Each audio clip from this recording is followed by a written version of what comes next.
इस वीडियो में आपके साथ मैं क्रिप्टो मार्केट में होने वाली तमाम डेवलपमेंट्स, न्यूज, इंफॉर्मेशन जो मैं पिछले कल के दिन से लेके अभी तक लर्न की होती है वो आपके साथ शेयर करता हूं, साथ अपना एनालिसिस शेयर करता हूं। आज जो मैं आपके साथ डेवलपमेंट शेयर करने जा रहा हूं, ये स्क्रीन पे आपको कैमरल विंकलिफ ब्रदर, ये दो जुड़वा भाई हैं। इनको क्रिप्टो ओजी बोला जाता है। इनकी अपनी एक्सचेंज है जिमिनी। उसके हवाले से ये अपडेट है, मैं वो बाद में शेयर करता हूं। लेकिन 3 दिन पहले हमने 2022 के साल को दफन किया था और इस उम्मीद के साथ किया था कि 2023 का साल हमारे क्रिप्टो इन्वेस्टर्स के लिए अच्छा होगा। ऐसे लग रहा है कि वो जो क्राइसिस जिसका आगाज बल्कि मुझे एग्जैक्टली बताने दें, 2 नवंबर 2021 में क्रिप्टो मार्केट ने अपना ऑल टाइम हाई बनाया। उसके बाद रूटीन की एक करेक्शन हो रही थी। उस दौरान जियो पोलिटिकल एक डेवलपमेंट हुई। रशिया ने यूक्रेन पे अटैक किया, दुनिया 2 ब्लॉक्स में डिवाइड हुई। आगे वो हिस्ट्री है सारी। उस क्राइसिस के अंदर क्रिप्टो मार्केट के जो अपने बैड प्रैक्टिसेस वाले प्रोजेक्ट थे, उन्होंने आहिस्ता आहिस्ता अपना रंग दिखाना शुरू किया। जो बैड मॉडल्स थे, इकोनॉमिक मॉडल्स, उनकी वजह से क्रिप्टो मार्केट के अंदरूनी मसाइल वो सामने आना शुरू हो गए। फिर आपको पहले लूना, फिर लूना के साथ अटैच जितने प्रोजेक्ट्स थे वो सारे क्रैश। और ऐसे लग रहा है कि ये डोमिनो इफेक्ट जो कहा जाता है, डोमिनो इफेक्ट, एक एक स्लाइड गिरती है और दूसरी साइड को गिराती है। ये डोमिनो इफेक्ट ऐसे महसूस होता है कि अभी रुका नहीं है और आइंदा भी कंटिन्यू रह सकता है। अब डेवलपमेंट क्या है, आपको पिछले साल भी, मेरा ख्याल है पिछले साल के आखिरी 1-2 महीने में मैं इस हवाले से अपडेट करता आ रहा था। जैसे मैंने लर्न किया कि एफटीएक्स के क्रैश के बाद, जो कि एफटीएक्स का क्रैश किस वजह से हुआ, एक कोइन डेस्क की एक रिपोर्ट। कोइन डेस्क किसकी कंपनी, एक मेन इनकी पेरेंट कंपनी है DCG, digital currency group.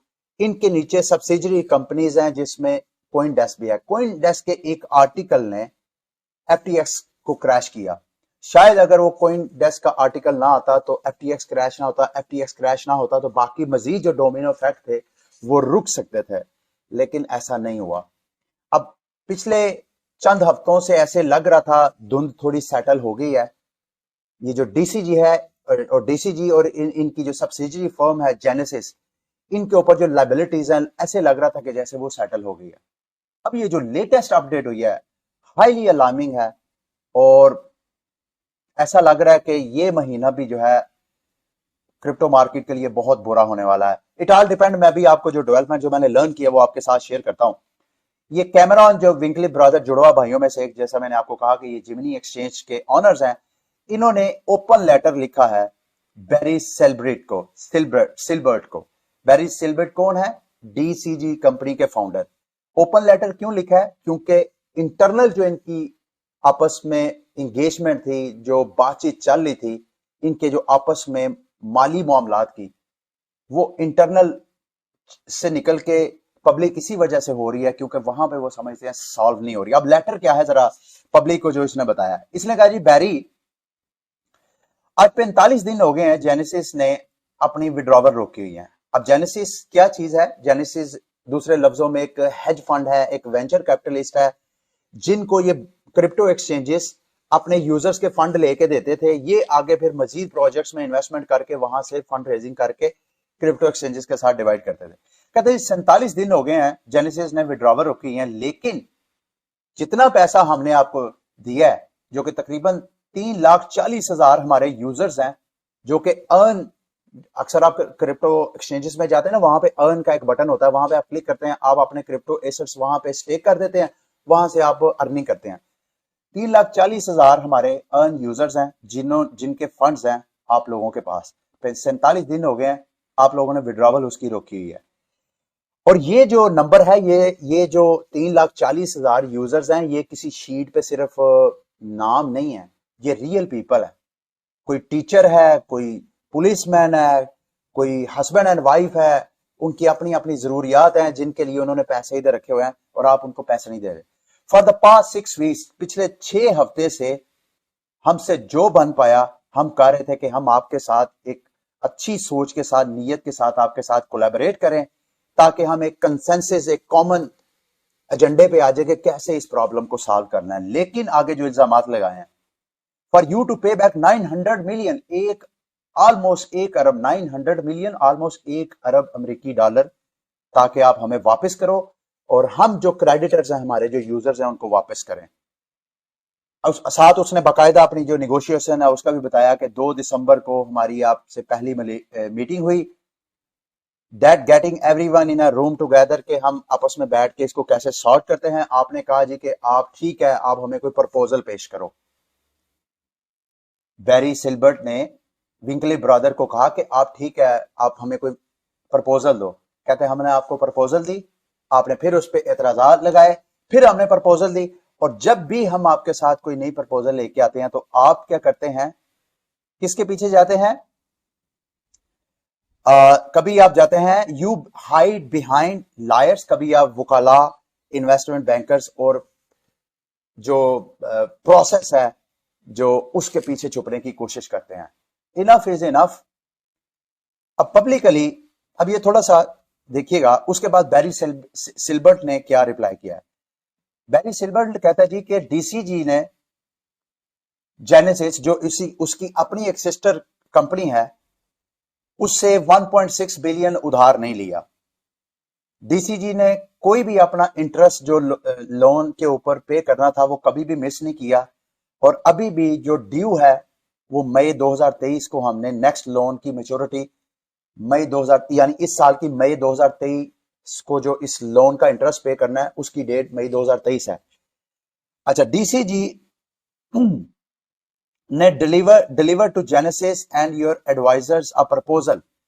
DCG ने जेनेसिस को भी और जिमिनी जो एक्सचेंज है इसको भी 29 दिसंबर को एक प्रपोजल पेश किया था, जिसका अभी तक रिस्पांस नहीं आया। इसके ऊपर फिर जो विंकलिफ कैमरॉन है इसने फिर रिप्लाई किया, देयर यू गो अगेन। अब फिर वही साइकिल शुरू हो गया, स्टॉप ट्राइंग टू प्रिटेंड, मतलब आप ये धोखा देना आप छोड़ दो कि डीसी जो है वो बहुत इनोसेंट है, इसका कोई कसूर नहीं है nothing to do creating this mess. ये जो जितना माली बेजब्तियों का ये क्राइसिस हुआ है इसके पीछे डीसीजी का हाथ नहीं है। दूसरे लफ्जों में ये जो इसने बात की है, विल यू और विल यू नॉट, क्या तुम करोगे या नहीं, सॉल्विंग दिस प्रॉब्लम बाय 8 जनवरी। अगर 8 जनवरी को आप इसको सॉल्व नहीं करते तो इसके बाद क्या होगा, लीगल बैटल होगी। लीगल बैटल का जो मैं अंडरस्टैंड, जितना मेरा एक्सपीरियंस है, उस एक्सपीरियंस को वॉश किया जाए तो ये मोस्ट प्रोबेबली डीसी जो है, जो डिजिटल करेंसी ग्रुप है, वो चैप्टर 11 बैंक्रप्सी जो है वो फाइल कर सकता है। ना तो मैं कोई लीगल एक्सपर्ट हूं, ना ही मैं अमेरिकी शहरी हूं, लेकिन कॉमन अंडरस्टैंडिंग जितना पिछले साल 2 साल में ये बैंक्रप्सी और चैप्टर 11 को हमने लर्न किया है, इसका मतलब यह है कि वो कंपनी बैंक्रप्ट बाकायदा अपने आप को ऑफिशियल क्लियर कर देती है, तो जो उनके क्रेडिटर्स हैं उनको फिर अदालत के जरिए रिफंड वगैरह मिलते हैं, और जिसको साल हा साल लग जाते हैं। अब ये जो डीसीजी है इसके साथ अटैच है ग्रेस्केल, इसके साथ अटैच है जेनेसिस। अगर जेनेसिस ऑब्वियसली बैंकरप्ट होती है तो जेनेसिस पूरी मार्केट का यूं समझ लें कि सबसे टॉप हेज फंड है, जो सारी क्रिप्टो मार्केट में फंडिंग करके स्टार्टअप्स को प्रमोट करता है, जिससे मार्केट जो है वो ग्रो करती है। अगर जेनेसिस बैंकरप्ट हो गया तो क्या होगा, यू कैन इमेजिन। इसके अलावा डीसीजी के साथ अटैच ग्रेस्केल भी है, जिसके पास लाखों बिटकॉइन पड़े हुए हैं। अब इन सारी जो डेवलपमेंट हो रही है इसका ताल्लुक जो है वो क्रिप्टो मार्केट के लिए मजीद बुरी न्यूज है, और ये सिर्फ क्रिप्टो मार्केट के इंटरनल इश्यूज हैं। अभी मैं आपको जो ग्लोबल डेवलपमेंट्स हो रही हैं, जो कि क्रिप्टो मार्केट को, मतलब ये क्रिप्टो मार्केट अपने आप को अगर फिक्स कर भी लेती है, मिसाल के तौर पे जस्टिन सन की ये ट्वीट है, उसने कहा जी कि यूबी ग्लोबल जो है डीपली कंसर्न है, उसको तशवीश है जो कुछ भी डेथ क्राइसिस चल रहा है जेमिनी और डीसीजी के दरमियान, यानी विंकली ब्रदर और डीसीजी के दरमियान जो चल रहा है, ये डिफिकल्ट टाइम है पूरी क्रिप्टो इंडस्ट्री के लिए, और हम क्रिप्टो कम्युनिटी के साथ खड़े हैं इस बुरे हालात में भी। आगे जस्टिन सन ने कहा कि हमें यकीन है कि अगर हम मिल के चाहें तो इस तरह के क्राइसिस को रोक सकते हैं। मुमकिन है जस्टिन सन और मार्केट के दीगर क्रिप्टो प्लेयर, जिसमें सीजी भी है, ये भी आगे बढ़ के इनके दरमियान जो क्रेडिट क्राइसिस है उस क्रेडिट क्राइसिस को किसी ना किसी सोल्यूशन से, बजाय इसके कि अदालत के जरिए साल हर साल ये रिकवरीज लें, क्यों ना ये मिल बैठ के जो क्रिप्टो प्लेयर्स हैं एक जगह बैठ के इनका कोई ऐसा सॉर्ट आउट करें कि रिकवरी हो, लेकिन आहिस्ता आहिस्ता रिकवरी हो, कोई ना कोई मैकेनिज्म डेवलप करे। अगर ऐसा करता है तो ये इंटरनल क्राइसिस तो रुक सकते हैं, लेकिन एक्सटर्नल क्राइसिस भी डेवलप हो रहे हैं, यानी ग्लोबल मैक्रो जो डेवलपमेंट हो रही है, इकोनॉमिक जो माली मामलात हैं दुनिया के, वो भी मैं आपके साथ शेयर करूंगा। अगर ये इंटरनल सेटलमेंट हो भी जाए तो उधर भी अभी खतरा बाकी है। इसका मतलब यह है कि 2023 का साल भी मेरे दोस्तों भाइयों करीब करीब पूरा साल हम दोस्तों के लिए बुरा हो सकता है। ये अभी तक की जितनी मेरी अंडरस्टैंडिंग है वो, आइंदा क्या डेवलपमेंट होती है मुमकिन है वो डेवलपमेंट कुछ इंप्रूव हो जाए। अच्छा जी, जू सू ये थ्री एरोज कैपिटल जब से बैंकरप्ट हुआ है, जितने मार्केट में नए नए क्रैश होते हैं उस हवाले से अपनी ओपिनियन का इजहार करते हैं। कहते हैं जी here is a rough summary of DCG के साथ जो हुआ है उसकी रफ समरी। वो कहते हैं जी डीसीजी ने एफटीएक्स के साथ मिलके बैंक सैम बैnkman फ्रीड के साथ मिलके लूना को क्रैश किया था। उस लूना के क्रैश के साथ साथ बैंक्रप्सी फाइल होना शुरू हुई। जब थ्री एरोज कैपिटल बैंक्रप्ट हुआ तो इसका नुकसान बराह रास्त जो जेनेसिस है उसको हुआ, क्योंकि जेनेसिस भी इन्वेस्टर था थ्री एरोज कैपिटल में। दूसरे लफ्जों में ये जो सिलसिला स्टार्ट हुआ लूना के क्रैश के बाद, अगर तो ये इसका इल्जाम थ्री एरोज कैपिटल के फाउंडर का इल्जाम सही है कि ये डीसीजी और एफटीएक्स ने मिलकर जानबूझ के लूना को क्रैश किया था, और उसके बाद फिर और सारे प्रोजेक्ट क्रैश हुए। फिर उसके बाद आपके इल्म में होगा सीजी की एक ट्वीट और कॉइन डेस्क की एक आर्टिकल, इन दो की वजह से एफटीएक्स क्रैश हुआ, और एफटीएक्स जिसका आगे देनदार था आगे वो बैंकरप्ट हो रहे हैं। तो ये सिलसिला अगर थमेगा नहीं तो ऐसे लग रहा है कि सारी मार्केट जो है वो दड़म तख्ता हो सकती है। आई कांट से कि जीरो होएगी बिटकॉइन, एटलीस्ट बिटकॉइन के ऊपर तो मेरा फेथ है, एटलीस्ट मेरा इथेरियम के ऊपर तो फेथ है, मतलब ये फेथ है। Again it's a believe, let's see कि क्या डेवलपमेंट होती है आइंदा, क्योंकि ये अगर मजीद बैंक्रप्सी फाइल होती है, मजीद बिलियंस ऑफ डॉलर के क्राइसिस डेवलप होते हैं, तो फिर रेगुलेटर्स किस तरीके से इस मार्केट को डील करेंगे, इट मैटर्स अ लॉट। सवाल ये है कि बार बार हम इस क्राइसिस में क्यों आ रहे हैं। पिछले साल से ये जो सिलसिला स्टार्ट हुआ है, ये क्यों हम इस तरफ जा रहे हैं, क्यों हम अपनी कब्र खोद रहे हैं, ये मार्केट क्यों अपनी कब्र खोद रही है। क्रिप्टो टेक्नोलॉजी के इस इंडस्ट्री के 5 इथोस थे, 5 ऐसे असूल थे, जैसे जैसे मार्केट के जो प्लेयर्स हैं इन असूलों से हटते हैं तो आपको क्राइसिस नजर आते हैं। वो असूल क्या है?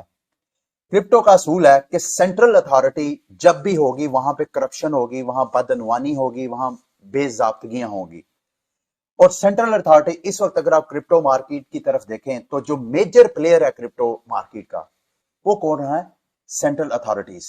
यानी अगर आपने बाइंग सेलिंग करनी है, ट्रेडिंग करनी है, तो सबसे ज्यादा लिक्विडिटी आपको कहां मिलेगी? क्रिप्टो एक्सचेंजेस में, जैसे एफटीएक्स है, जैसे बाइनांस है, जैसे इस तरह की। तो जब तक ये सेंट्रल अथॉरिटी वाला सिस्टम खत्म हो गया, क्योंकि यही सेंट्रल अथॉरिटी तो ऑलरेडी हमारे रवायती फाइनेंशियल सेक्टर में था, उस रवायती फाइनेंशियल सेक्टर में सेंट्रल अथॉरिटी को खत्म करने के लिए ये क्रिप्टो टेक्नोलॉजी इंट्रोड्यूस करवाई गई थी कि हमें किसी सेंट्रल अथॉरिटी की जरूरत नहीं है, इंटरमीडिएट की, हमें किसी मिडलमैन की जरूरत नहीं है, हमें पीयर टू पीयर मॉडल्स की जरूरत है। अगर मैंने आपको कोई एक कॉइन देना है, बदले में आपसे दूसरा कॉइन लेना है, तो मुझे किसी सेंट्रल या मिडलमैन की जरूरत नहीं है, मुझे किसी भी सेंट्रलाइज एक्सचेंज की जरूरत नहीं है। ये जो डिसेंट्रलाइज एक्सचेंजेस है जिसको डेक्सेस बोलते हैं, वहां पे क्या होता है, यूजर्स ही अपने फंड्स की लिक्विडिटी प्रोवाइड करते हैं, और वो लिक्विडिटी कहने को स्मार्ट कॉन्ट्रैक्ट में लॉक होती है, लेकिन वो लिक्विडिटी यूजर्स के अपने पर्सनल वॉलेट के अंदर होती है, पर्सनल वॉलेट के अंदर होती है, लेकिन लॉक होती है एक सेंट्रल स्मार्ट कॉन्ट्रैक्ट के अंदर। यानी वहां पे डेक्सेस के ऊपर जब आप ट्रेडिंग करते हैं तो वो पीयर टू पीयर ट्रेडिंग होती है। जो यूजर्स आपको लिक्विडिटी प्रोवाइड करते हैं, जब आप टोकन स्वैप करते हैं तो उनको उसका रिवॉर्ड मिलता है, ट्रांजैक्शन फीस वो लेते हैं। जबकि ये जो सेंट्रलाइज एक्सचेंजेस हैं, यहां पे अगर आप ट्रेडिंग करते हैं तो इसका लिक्विडिटी ऑब्वियसली आपको सेंट्रलाइज एक्सचेंजेस प्रोवाइड करते हैं, लेकिन बदले में जो आपको ट्रांजैक्शन में फैसिलिटेट करता है ये मिडल पर्सन, ये इंटरमीडिएट, ये जो सेंट्रलाइज एक्सचेंजेस है, ये ट्रांजैक्शन फीस लेते हैं और बिलियंस में इनकी अर्निंग है। बाइनांस की मोर देन 1 बिलियन एनुअल उसकी अर्निंग है। $1 अरब की सालाना इनकम है बाइनांस की। अच्छा, नॉन ट्रांसपेरेंट, जितने आप ये सेंट्रलाइज एक्सचेंजेस, ये मिडल मैन के ऊपर ट्रस्ट करते हैं, ये नॉन ट्रांसपेरेंट है। बाइनांस ने अभी तक अपने प्रूफ ऑफ रिजर्व तो दिए हैं। अभी तक जब मैं वीडियो बना रहा हूं, आई डोंट नो आइंदा चंद हफ्तों में, महीनों में शायद वो अपनी लाइबिलिटीज के भी प्रूफ दे दे, लेकिन हमें अभी तक तो हमें नहीं पता कि बाइनांस जो क्रिप्टो मार्केट का सबसे बड़ा एक्सचेंज है, उसके ऊपर लाइबिलिटीज कितनी है। तो ट्रांसपेरेंसी नहीं है। तो जब भी कहीं ट्रांसपेरेंसी नहीं होती, ट्रस्ट का फैक्टर आ जाता है कि हमें ट्रस्ट करना चाहिए। सेंसरशिप, अगर हम सेंट्रलाइज एक्सचेंज, ये क्रिप्टो टेक्नोलॉजी का की एक इथोस में शामिल होता है कि हमें सेंसरशिप होना है। हमें ऐसे मॉडल की तरफ नहीं जाना जहां पे अगर आप क्रिप्टो, अब अक्सर मेरी वीडियोस के नीचे लोग कमेंट करते हैं, बाइनांस पे मेरे फंड्स पड़े हुए हैं, बाइनांस में मेरे अकाउंट को अनवेरिफाइड कर दिया है और मैं अब अपने फंड्स वहां से निकाल भी नहीं रहा। ये सेंसरशिप से बचने के लिए ये क्रिप्टो टेक्नोलॉजीज आई थी। तो ये सारे, ये जो मॉडल अभी आपको करंट मौजूदा मॉडल नजर आ रहा है क्रिप्टो मार्केट का, क्या ये जितने मैंने एथोस यहां पे स्क्रीन पे आपको मेंशन किया, ये सारे एथोस क्या इस मौजूदा मार्केट में है? और जब तक नहीं है, और ये मार्केट अगर उसी तरह बिहेव करेगी जिस तरह के हमारा रवायती फाइनेंशियल सेक्टर कर रहा था, तो फिर इस मार्केट के साथ यही होगा।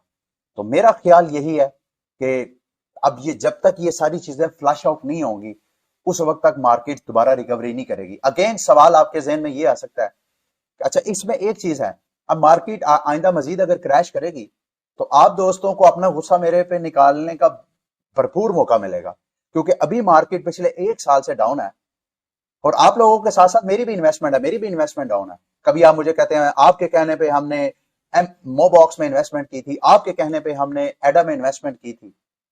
मैंने कोई पैसे उनसे पेमेंट लेके तो प्रमोशन नहीं की थी, मैंने खुद इन्वेस्टमेंट की थी और मैंने आपके साथ शेयर कर दी थी। और साथ मैंने आपको कहा था कि आपने वो इन्वेस्ट करना है जिसके गुम हो जाने से आपको राज, आप मुझे बुरा भला कहते हैं। चलें, आप ये बुरा भला कहने के आपको, आप तो अपना गुस्सा निकाल लेते हैं मेरे पे, मेरे से पूछेगा मैं किस पे गुस्सा निकालूंगा? मुझे पता है कि मैंने जो इन्वेस्टमेंट करनी है, कितनी करनी है, कहां करनी है। अगर मैं भी आपकी तरह ब्लाइंडली ट्रस्ट करके इन्वेस्टमेंट करता जाऊंगा, पहले नंबर पे तो हर बार मैं आपको समझाता आता हूं कि मेरी जो एडवाइस है कभी उसको हतमी ना समझे, क्योंकि मेरा जो एनालिसिस है based on information, based on new developments. और ये जो डेवलपमेंट्स हैं, कब जाके नई डेवलपमेंट्स आके पुरानी डेवलपमेंट्स को खत्म कर देती है, नोबडी नोज, किसी को भी मुस्तकबिल का नहीं पता। बहरहाल ये मार्केट की ये डेवलपमेंट थी जो हो रही है, और ये क्रिप्टो मार्केट की है। अब मैं आपको जो फाइनेंशियल डेवलपमेंट हो रही है, आईएमएफ की जो चेयरपर्सन है क्रिस्टलीना जॉर्जीवा, उन्होंने इंटरव्यू दिया जी। उस इंटरव्यू में जो बात उन्होंने की है, साल 2023 के अंदर प्रेडिक्ट किया जा रहा है, we expect 1/3 of global economy, जो दुनिया की ग्लोबल इकोनॉमी है उसका 1/3 जो है वो रिसेशन में जाएगा इस 2023 के साल में। और अगर ऐसा face the nation in an interview, अगर ऐसा होगा, क्यों जाएगा?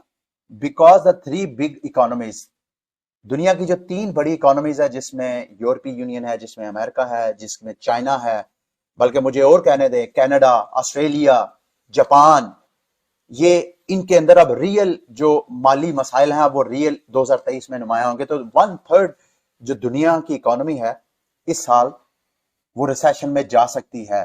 और अगर ऐसा होगा तो एक्सटर्नल फैक्टर्स भी और इंटरनल फैक्टर्स भी, क्रिप्टो मार्केट और सारी इन्वेस्टमेंट, सिर्फ क्रिप्टो नहीं, सारी इन्वेस्टमेंट मार्केट जहां जहां लोगों ने इन्वेस्टमेंट की है, सब हाईली अंडर प्रेशर आ सकते हैं। अब ये आपने मेंटली इसमें देखे, मैं बीइंग अ क्रिप्टो इन्वेस्टर, मेरा इसमें क्या अप्रोच है? टू बी फ्रैंकली स्पीकिंग, आप मुझे जितना मर्जी बुरा भला कहें, मेरी नजर में तो ये शॉपिंग टाइम है। ऑब्वियसली जिस बंदे ने लेवरेज लेके ट्रेडिंग की है, जिस बंदे ने वो क्रिप्टो मार्केट में इन्वेस्टमेंट की है जिसकी उसको शॉर्ट टर्म में जरूरत पड़ सकती है, उसके लिए ये बहुत बुरा टाइम है। लेकिन वो क्रिप्टो इन्वेस्टर जिन्होंने लॉन्ग टर्म के लिए अपनी वो वाली जमा पूंजी जो कि उनके पास अजाफी पड़ी हुई है और उसकी वो सेविंग करना चाहते हैं, उनके लिए ये शॉपिंग टाइम है। उनको मुझे बुरा भला कहने की कोई जरूरत नहीं है, उनको अपने आप को बुरा भला कहने की कोई जरूरत नहीं है, क्योंकि जितना मार्केट नीचे क्रैश करेगी, अगर ये जीरो नहीं होती है तो इस मार्केट ने रिकवरी करनी है। और हिस्ट्री इसकी यही बताती है कि जब ये रिकवरी करती है फिर आपको रिटर्न्स भी ऐसे मिलते हैं कि दुनिया की कोई भी इन्वेस्टमेंट मार्केट इतना आपको रिटर्न नहीं देती है। तो ये सारी चीजें, ये माइंडसेट आपका होना चाहिए अब आपकी अपनी मर्जी है, मुझे आप बुरा भला कह कि अगर आपको कोई राहत कोई सुकून मिलता है तो मुझे कोई एतराज नहीं है भाई, आप कर लें। आप अगर इस तरह करके अपने आप को स्ट्रेस